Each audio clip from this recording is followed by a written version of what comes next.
So good morning and welcome to Charged Up Studio Live, where small business owners get charged up for success. Are you a small business owner? Do you find yourself struggling through the many responsibilities that come with the title entrepreneur? Well, we're here for you. Charged Up Studio is hosted by Market Atomy LLC and Market Atomy Academy, your prescription for what we call OPA. So what's OPA? It's when you become so overwhelmed with the confusion that comes with business ownership that you become paralyzed and ultimately avoid doing anything in hopes that it'll take care of itself and you just put it off until later. So does that sound familiar? I'm your host, Dana Olivo, and each week I bring business professionals eager to charge you up with what they talk about, the many things that keep you from moving forward with your small business. So are you ready to get charged up for success? Let's hit it.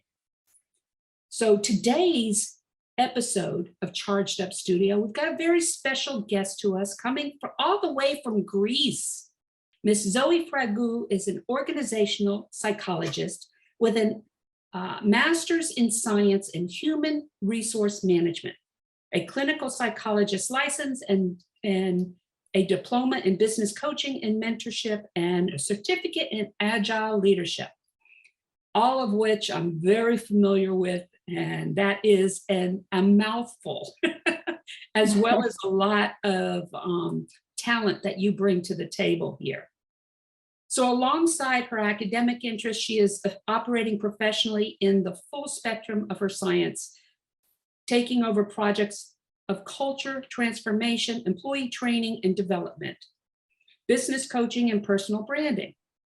She is a mentor for Women on Top and a feminist organization trying to bring equality into the workplace. Today, we are going to be talking about succession planning. This is something that a lot of small business owners do not take into consideration, and you will understand why as we continue with our episode this morning. So let's all give a very hearty Charged Up Studio welcome to Mrs. Zoe Fragou. Hello, Zoe. Hello, Dana. Thank you very much for having me over. It's a real honor to be here with you and discussing on serious topics that are going to help your people get to know a little more about leadership and succession and how to run their business. Right. And I'm really glad to have you. We've been trying to organize this for a while, and between computer issues and technology issues, and then the Hurricane Ian coming through, and we finally are able to make it happen. So this is a topic I've been wanting to present for quite a while, and finding those experts who can talk to succession planning is sometimes difficult to find. So I'm really glad we were able to touch base and start working on this. So first of all, let's talk about what is succession planning. Can you kind of give us a brief explanation in your words, what is succession planning in a way that small business owners are going to understand? Of course. Succession planning is the official term for planning of who is going to take a leadership position when you as a leader are gone.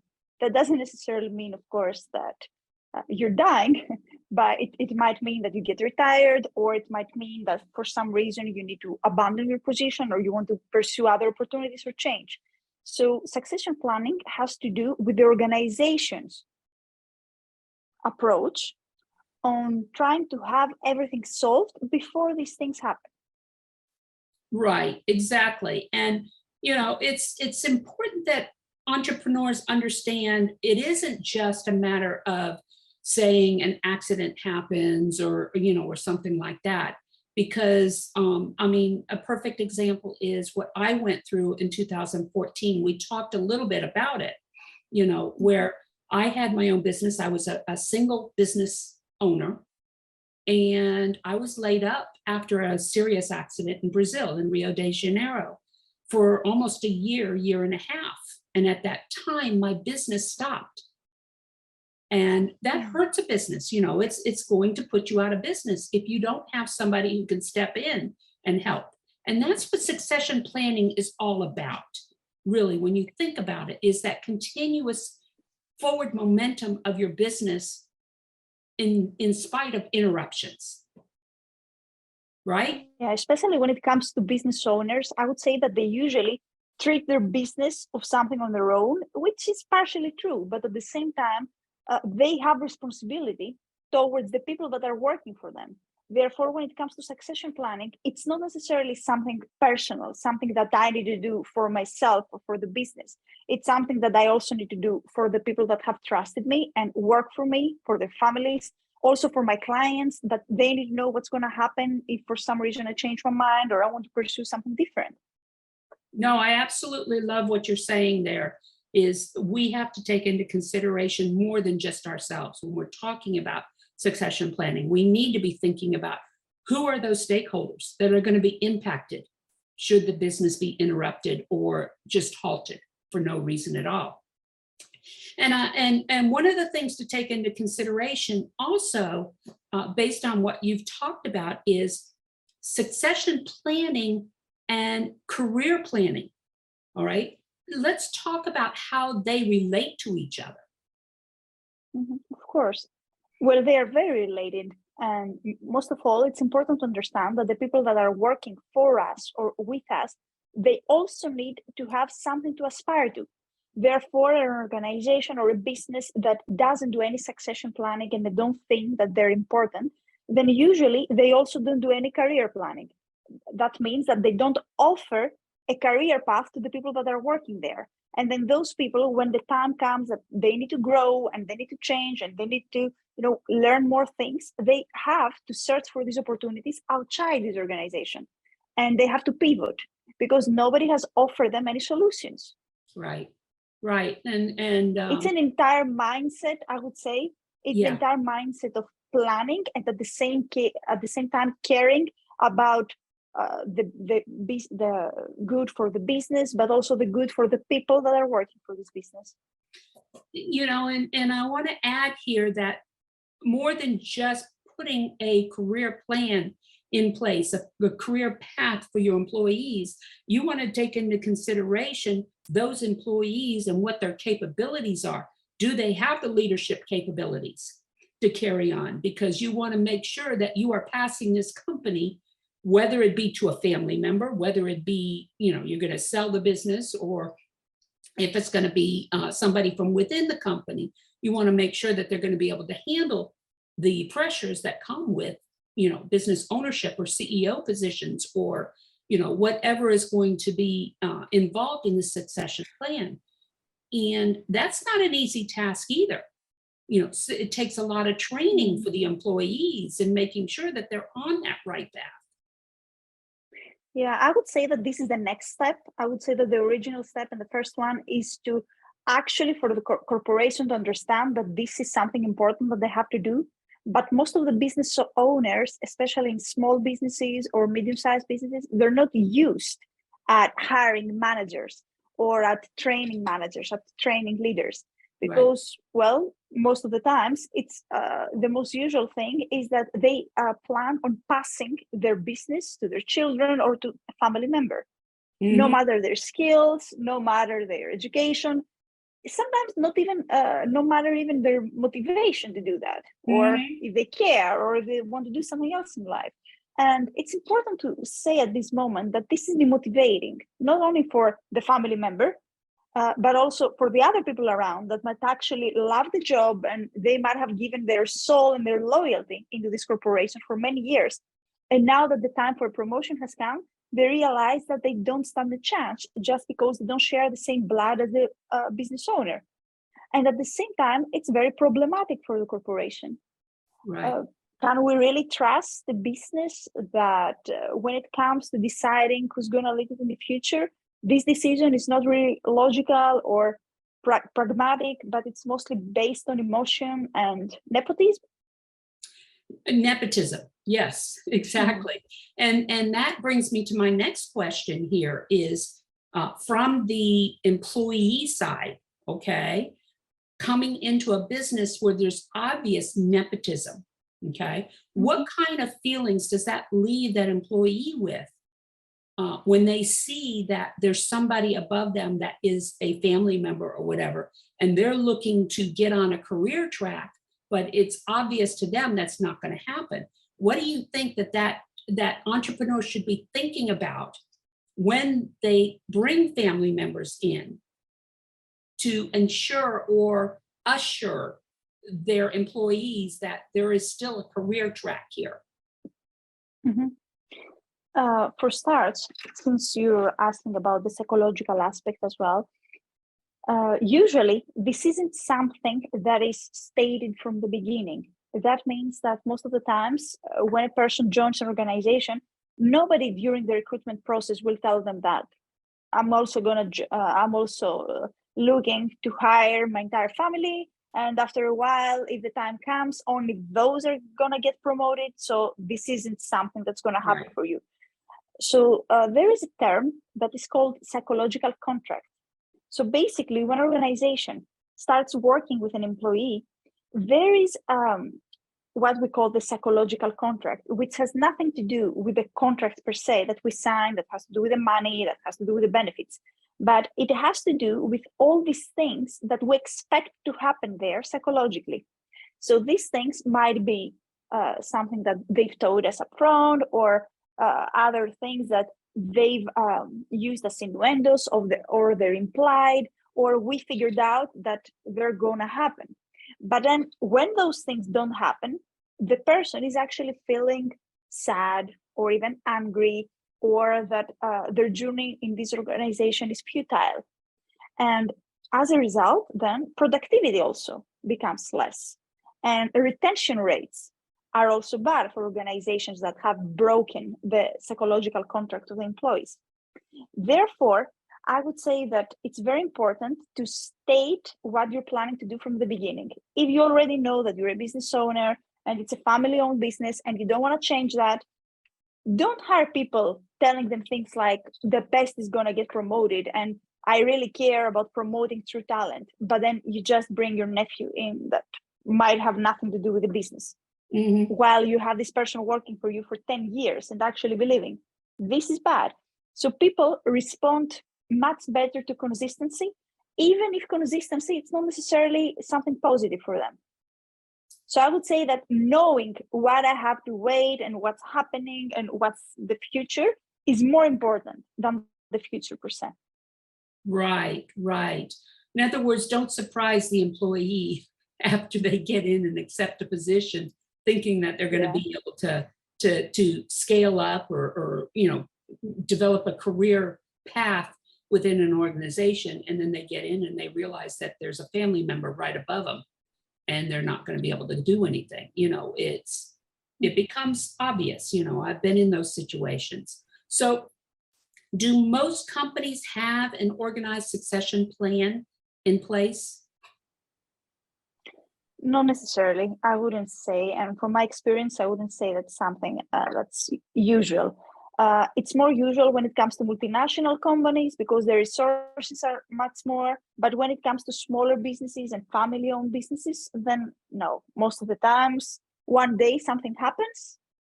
Might be a sickness, might be a divorce, might be a death. Something happens, and then the business in one day is in crisis, and nobody knows what to do and whom they're supposed to talk to, who is in charge. So I would say that the recommendation is no matter what the plan, at least there should be a plan, because we're all human and we can't really know what's going to happen. And it's important for managers and business owners to create a plan, no matter what it is, and let people know upfront. In case of emergency, you contact this person, and then this person should have a very specific guidelines as to what they're supposed to do. And let's talk about the difference between a succession plan and an exit strategy, because a lot of companies get that confused. Okay, so why don't you explain a little bit about what the difference is? Well, the exit strategy basically has to do with the fact that when I'm gone of this business, for some reason, for my reasons, I don't see that this business can continue without me. I don't have any plan for this business. Therefore, I need to find a way to sell it or capitalize on it and then close it, and it's over. While succession planning has to do with actually believing in the vision of this business and believing that this can grow bigger than you, and you're okay with the fact that it might be bigger than you. Right. Therefore, you have full confidence that other people can take this vision that has outgrown you and continue it and even make it even better and even bigger in the future. But you I would still, say that, you sorry. still No. need that exit plan when you're doing your vision and your strategic plan, because of the fact that you need to know where you're going. If you're going to sell it to a family member, if you're going to possibly list it, take it public, IPO it, whatever you're going to do, you need to have that in the back of your mind, because that's going to affect your succession plan as well. Okay. So I think that people, especially after they've spent some years into a leadership position, they should be planning for worse, because nobody has problems because they ended up being too planned and too organized. People only get in difficult positions because of having no strategy and no plan. no strategy. Therefore, let's say that you have an exit strategy. Perfect. You should also make sure that you know who's going to implement it if for some reason you're not able to implement it yourself. Therefore, if you want to have an exit strategy, it should be hand in hand with your succession planning as well. Right, exactly. So as employees, okay, let's talk to the employee side of things. How can you determine whether a company has a succession plan in place or not? Well, I would say that they shouldn't be very discreet about it.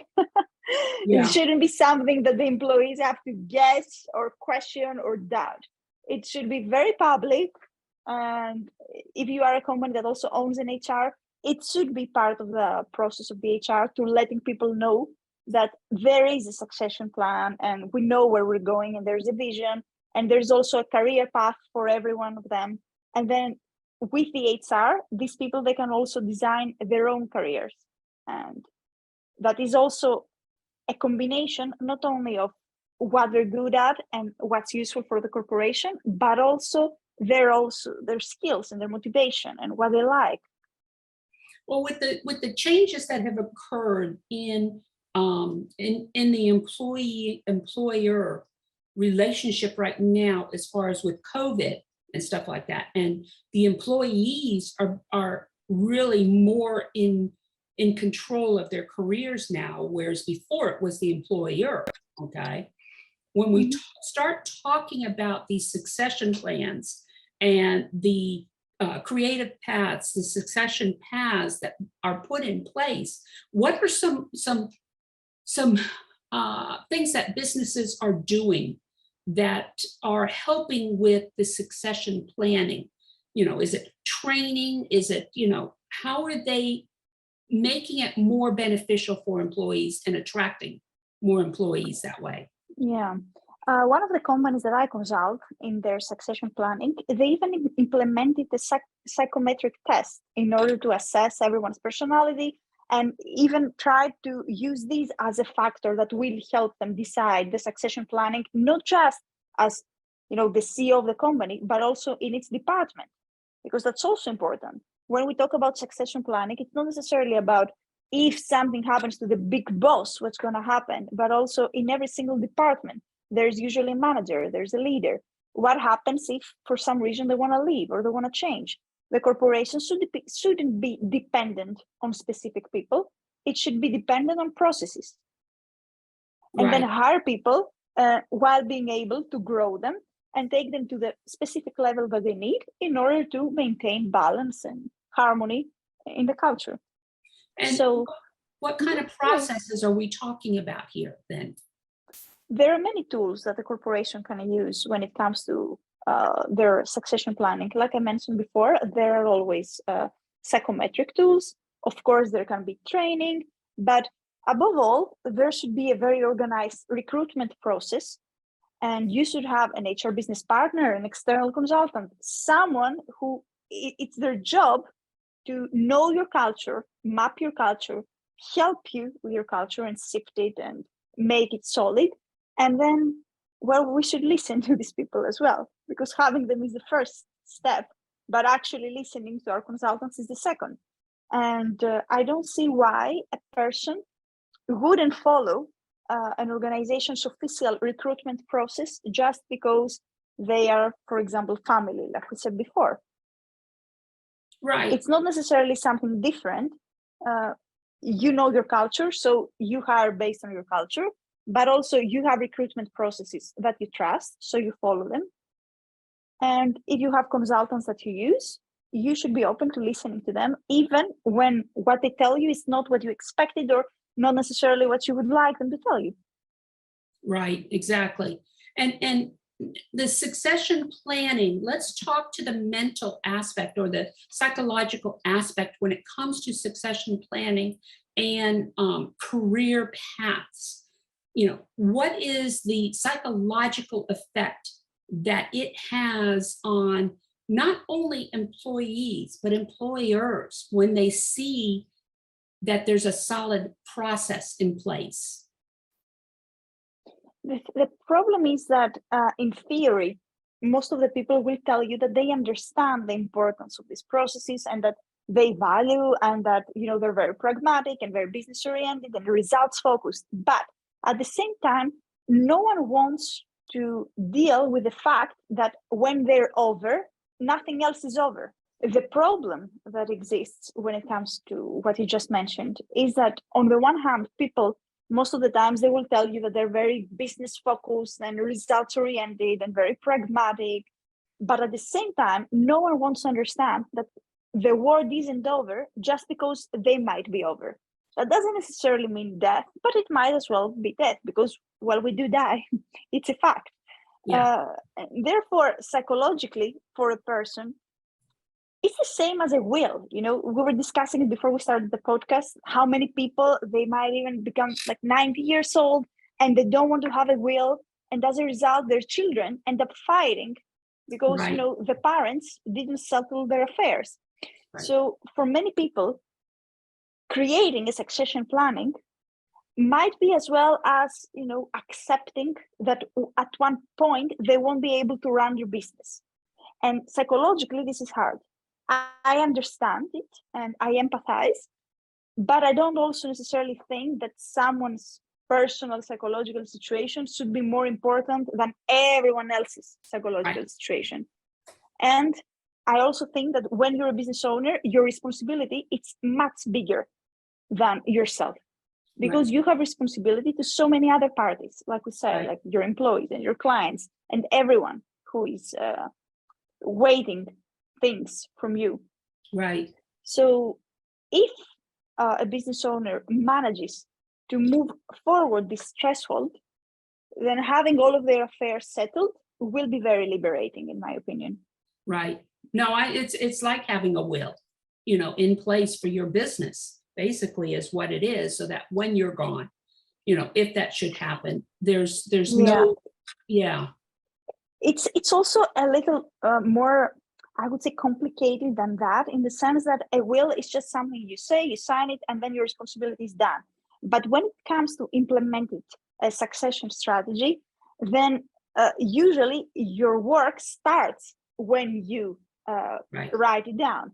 After that, you need to make the appropriate steps to make sure that everyone is ready and everyone is notified, and the people that's going to handle these after you, or the person that's going to handle this department after that department manager changes their job, they have the appropriate training and the appropriate experience and the soft skills that are going to be useful.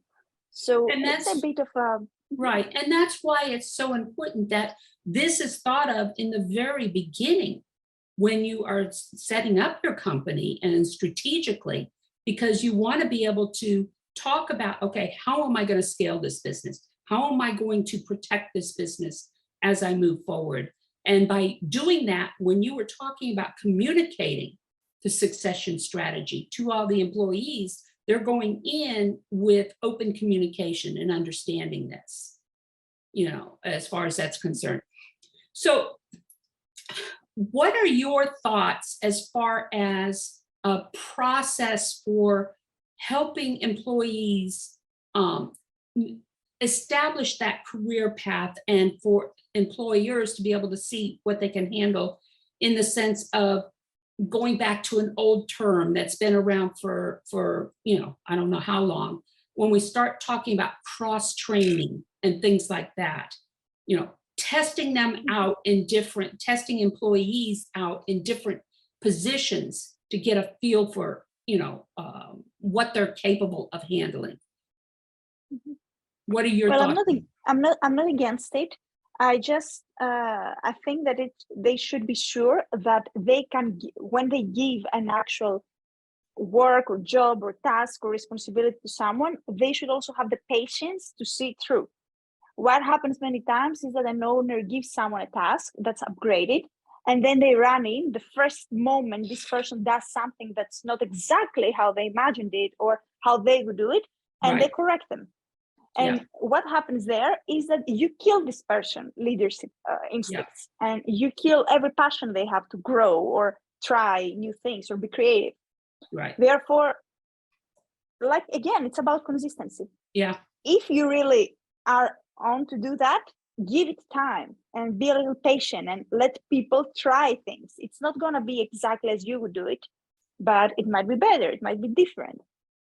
Exactly. And I understand what you're saying there as far as that's concerned. If you're going to go into any kind of cross training, unless you're going to do it yourself as the owner, there's got to be somebody in a leadership position that can actually guide them through that process that they are learning, that new process. But there's also another side to that, to where the person that's coming in the cross training aspect can actually bring in some new ideas. Yeah, and the line between guidance and mentorship and patronizing, it's very, very thin. Yeah. Therefore, you need to be sure that you leave to the other person the room to explore on their own, to experiment. Yes. And we should stop, treating everything as life or death, because not everything is life or death. Right. Therefore, just give the people some room. They might surprise you. So many times we hear an employer, it's very, very common actually. And I was consulting in a business, and the CEO, he had an assistant and he didn't really like the assistant. He kept saying that, she's very stupid. She can't understand anything. She doesn't know anything. She doesn't grow. The moment this girl left, she got an amazing position in another company. She got her first raise after 4 months. After 6 months, she even got a promotion, and she's leading very big accounts right now. So, and that's actually very common, that people, they go away from one environment where they treat us. They treat them as if they have no experience and they don't know anything, and then they flourish in the next one. Exactly. So I think that we should make sure that they're going to flourish with us and not when they leave us. Right. No, definitely. And that, a lot of that has to do with respect and understanding the individual, and understanding what motivates them. It reminds me of the book, The 5 Love Languages. I don't know if you've read that book, but, The 5 Love Languages talks about, those motivating factors that you grew up with. All right. What made you happy when you were very small, when your parents paid attention to you or did something? What made you really happy?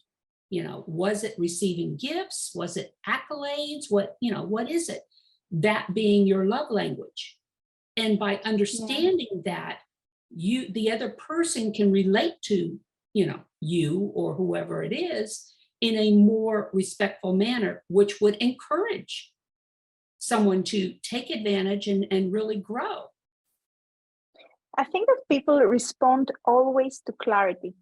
So even if a person is, let's say, very bad-mannered or very impolite, if they understand that this is how they are and it's not personal, and then this person is always bad-mannered and always in a bad mood, then it's not necessary that people are not going to be okay with this person. Right. They might say, okay, you know what? This is a strange person. That's how they are. Okay, moving on. The problem starts when this person is one day the most polite person in the world, and then the next day very bad mannered. And then the next day he speaks in your love language, and then the next day he ignores you. Yeah. Yeah. Inconsistency there.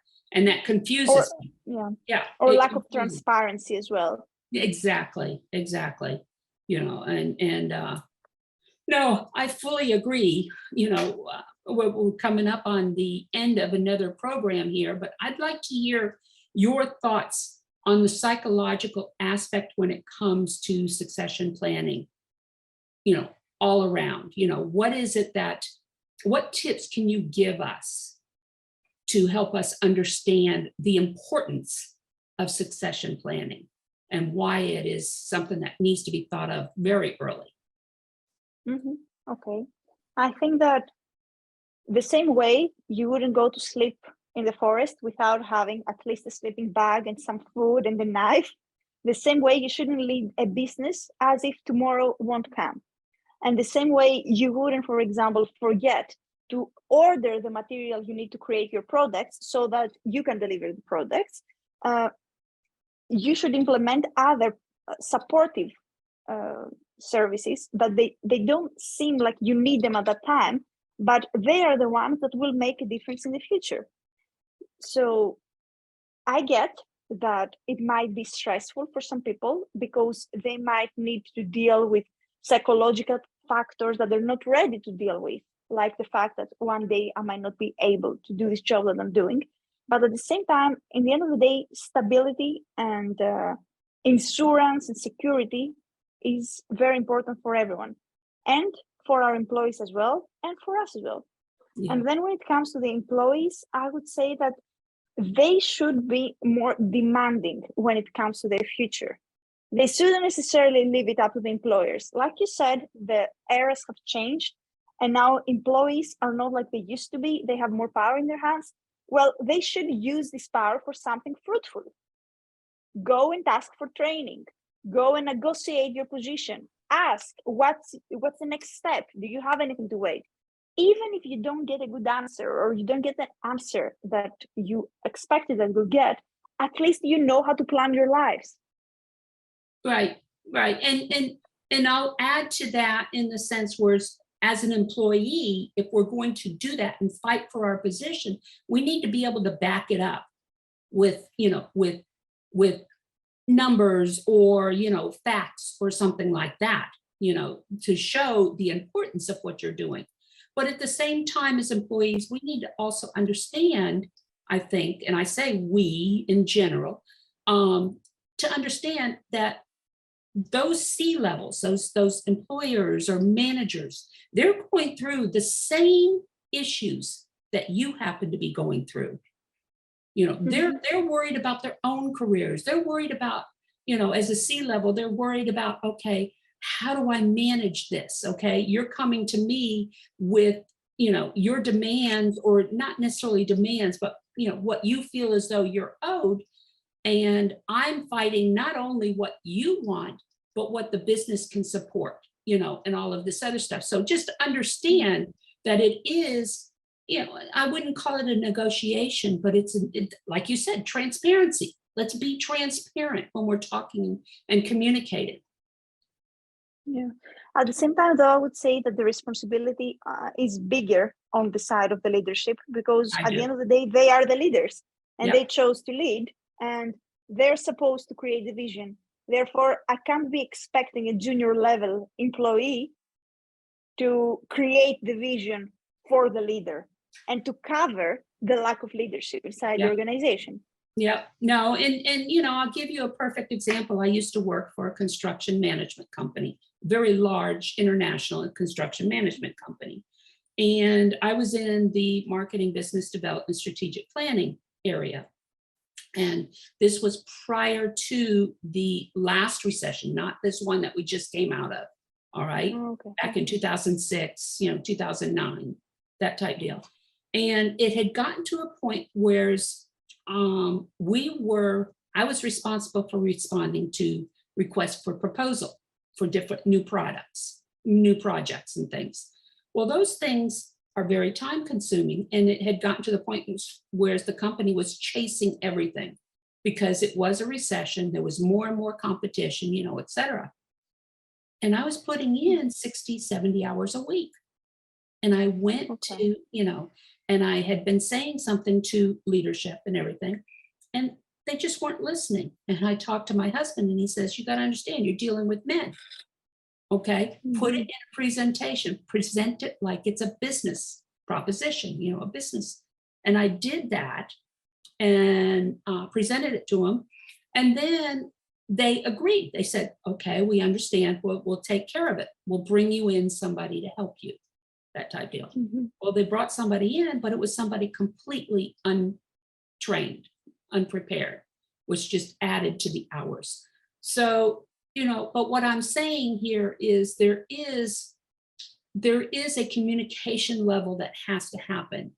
And as an employee, you need to understand the means for how you're going to communicate with leadership, because not all leadership are easy to talk to.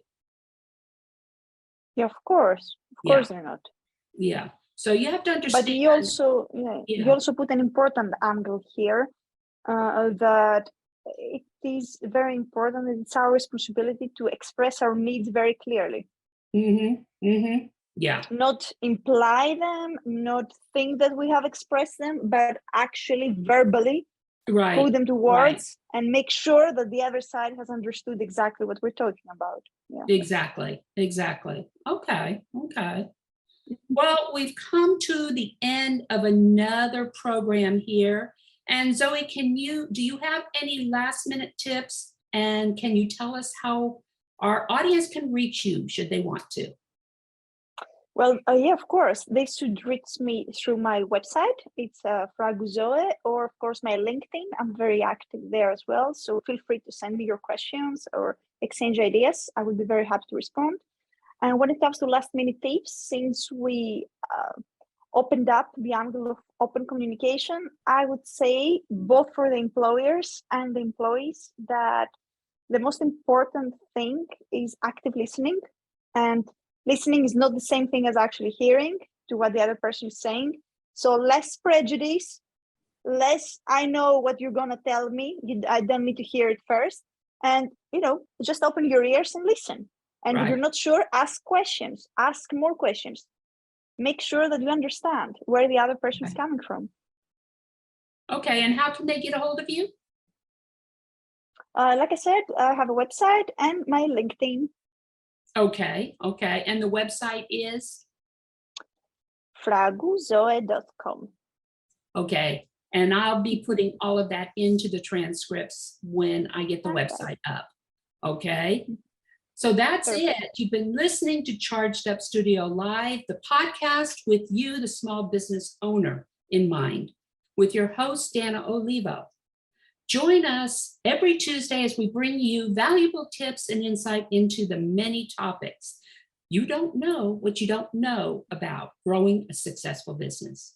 Please leave us a review on any of the streaming platforms you are listening on, or visit us on YouTube or our Facebook page and leave a review there, or subscribe so you won't miss another episode.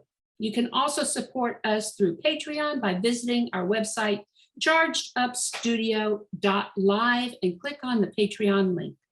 Until next week, go out and have a charged up week. Thank you once again, Zoe. I appreciate it. Thank you, Dana.